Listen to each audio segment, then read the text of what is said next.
আসসালামু আলাইকুম। বেশ কয়েকদিন আগে ক্লাসিক কিং কোয়েলের বেশ কিছু ডিম আমরা এক ভাইয়ের থেকে সংগ্রহ করেছিলাম। সেই ডিমগুলি এনে আমাদের ইনকিউবেটর মেশিনে আমরা ফুটিয়েছিলাম, সেখান থেকে মূলত আমরা 17টার মতো বাচ্চা পেয়েছিলাম।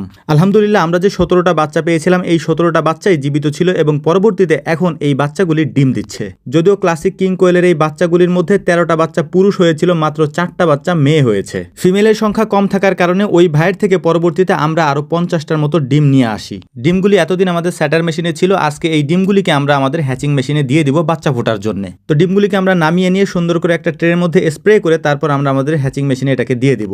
এই হ্যাচিং মেশিনে 2 দিন থাকার পর এই বাচ্চাগুলি এখন ফুটে বের হয়েছে, তাই এই বাচ্চাগুলির জন্য আমরা একটা ব্রুডার তৈরি করতেছিলাম। ককশিটের এই ব্রুডারের মধ্যে আমরা একটা খাঁচা দিয়ে দিয়েছি। এটার কারণ হচ্ছে এগুলি যখন একটু বড় হয় তখনই অনেক উড়াউড়ি শুরু করে এবং উড়ে এগুলি বের হয়ে যায়, যে কারণে ব্রুডিং করার সময় এই খাঁচাগুলি আমরা ব্যবহার করে থাকি এই ককশিটের মধ্যে। খাঁচাটাকে বসিয়ে দিয়ে সুন্দর করে এটার মধ্যে আমরা তুষ দিয়ে দিই এবং তুষের উপরে সুন্দর করে আমরা একটা কাপড় বিছিয়ে দিই, একটা মোটা কাপড়, যাতে করে এই বাচ্চাগুলি খুব সুন্দর করে ওই কাপড়ের উপরে দাঁড়াইতে পারে। এটা তৈরি করার মাঝেই আমরা এক ফাঁকে তৈরি করে নিচ্ছিলাম ওদের ওষুধগুলি, অর্থাৎ আমরা ওদেরকে জন্মের পরে যে ওষুধটা খেতে দেই বা যে পানিটা খেতে দেই সেটা আমরা তৈরি করে নিচ্ছিলাম। পানি তৈরি করার পর সবথেকে গুরুত্বপূর্ণ একটা কাজ আমাদের রয়েছে, আর ওই কাজটা হচ্ছে আমরা যে কাপড়টা ভেতরে দেব ওই কাপড়ের মধ্যে যাতে কোনো সুতা না থাকে, কারণ এই বাচ্চাগুলি সাইজে এত ছোট যে কোনো ধরনের সুতা বা কোনো কিছুতে এগুলি জড়িয়ে গেলে এগুলিকে আর বাঁচানো সম্ভব হবে না। তো যাই হোক, আলহামদুলিল্লাহ মোটামুটি এটা তৈরি করা আমাদের কমপ্লিট। এটার মধ্যে এখন একটা লাইট দিয়ে দিতে হবে যাতে করে এটা তাপ থাকে। এখন যেহেতু একটু গরমের সিজন, তাই এটা কন্ট্রোল করা একটু কষ্টকর। এই জন্য প্রথমে আমরা 100 পাওয়ারের একটা বাল্ব দিয়েছিলাম, পরবর্তীতে এটাকে চেঞ্জ করে আমরা দিয়েছিলাম 60 ওয়াটের একটা বাল্ব। তো যাই হোক, সব কাজ কমপ্লিট করার পর আমরা এই জায়গাটাকে সুন্দর করে একটু পরিষ্কার করে তারপর হ্যাচিং মেশিন থেকে ওই বাচ্চাগুলিকে বের করে নেব এবং আপনাদেরকেও দেখানোর চেষ্টা করবো ইনশাআল্লাহ।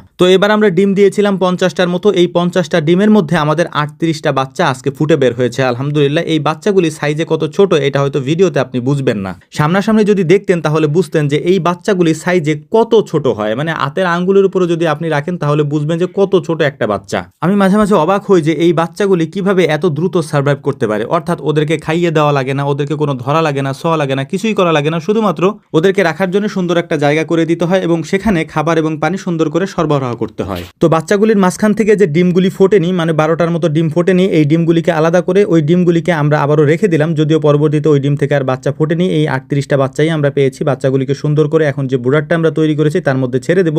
ভেতরে আমরা আগে থেকেই খাবার এবং পানি দিয়েছি যাতে করে ছাড়ার সাথে সাথেই পানিটা ওরা খেতে পারে। এই পানিটা খেলে ওদের শরীরের মধ্যে এক ধরনের এনার্জি তৈরি হবে যাতে করে ওদের সার্ভাইভ করতে সুবিধা হয়। তো মোটামুটি ওদের কাজটা কমপ্লিট করার পর এখন ওদেরকে সুন্দর করে একটা ঢাকনা দিয়ে আমরা ঢেকে রাখবো যাতে করে প্রাথমিক পর্যায়ে একটু তাপটা বেশি থাকে, পরবর্তীতে আমরা এটা উঠিয়ে দিব। মোটামুটি আমাদের কাজ কমপ্লিট। এখন মূলত আমাদের যে কাজটা করতে হবে সেইটা হচ্ছে আপনাদেরকে দেখানোর চেষ্টা করব যে আমাদের কিং কোয়েল বা ক্লাসিক কিং কোয়েল যেগুলি আছে সেগুলি ডিম দিচ্ছে। এই ডিমগুলিকে আমরা সংগ্রহ করে রাখতেছি গত কয়েকদিন যাবত। এই ডিমগুলিকে আজকে সংগ্রহ করে, মানে সবগুলো ডিম সংগ্রহ করে আমাদের ইনকিউবেটর মেশিনের মধ্যে বসিয়ে দেবো, কারণ আমাদের ডিম যেহেতু অল্প পারতেছে, মানে 2-1টা করে ডিম পারতেছে, এই ডিমগুলো যদি অনেক দিন পর্যন্ত আমরা রেখে দিই তাহলে এই ডিম ফুটবে না বা অনেক ক্ষেত্রে ডিম নষ্ট হয়ে যেতে পারে। এক্ষেত্রে মূলত আমরা আজকেই এই ডিমগুলিকে বসিয়ে দেবো ইনশাআল্লাহ। আলহামদুলিল্লাহ 19টার মতো ডিম রয়েছে এখানে, এই 19টা ডিমই আমরা এখন বসিয়ে দেবো ইনশাআল্লাহ। তো ডিমগুলিকে সুন্দর করে খাঁচার মধ্যে বসিয়ে দিয়ে তারপরে স্প্রে করে আমরা বসিয়ে দিলাম।